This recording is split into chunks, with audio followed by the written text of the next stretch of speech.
আইমান সাদিক আসলে কার? ব্রাজিল নাকি পর্তুগাল?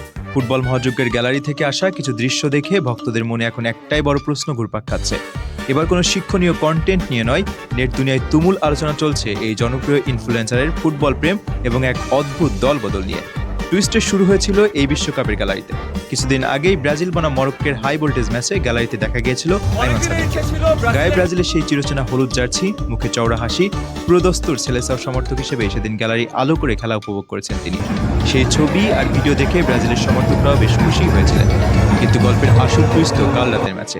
গতকাল পর্তুগালের ম্যাচ চলাকালীন গ্যালারিতে আবারও দেখা মিলল তার। তবে এবার আর গায়ে হলুদ জার্সি নয়, পরনে পর্তুগালের লাল সবুজ জার্সি।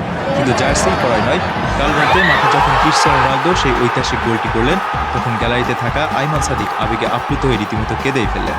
রোনালদো সেই চেনা সাই সেলিব্রেশনের সাথে সাথে তার চিৎকার এবং চোখের জল ক্যামেরায় ধরা পড়লে তা সোশ্যাল মিডিয়ায় মুহূর্তের মধ্যে ভাইরাল হয়ে যায়। এক ম্যাচে ব্রাজিল আর অন্য ম্যাচে পর্তুগালের জার্সিকে রোনালদোর জন্য কেঁদে ভাসানো আইমান সাদিকের এই ফুটবল ইমোশন দেখে নেটিজেনরা এখন মজাদার সব কমেন্টে মেতে উঠেছেন।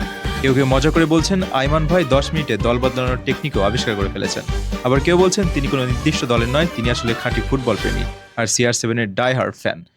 দিন শেষে দল জারি হোক না কেন, বিশ্বমঞ্চে গ্যালারিতে বসে আইমান সাদিকের এই পারফরমেন্স, বাঁধভাঙা ফুটবল উল্লাস আর CR7-এর জন্য এই কান্না প্রমাণ করে ফুটবলের আবেগ সত্যিই সব সীমানা ছাড়িয়ে যায়।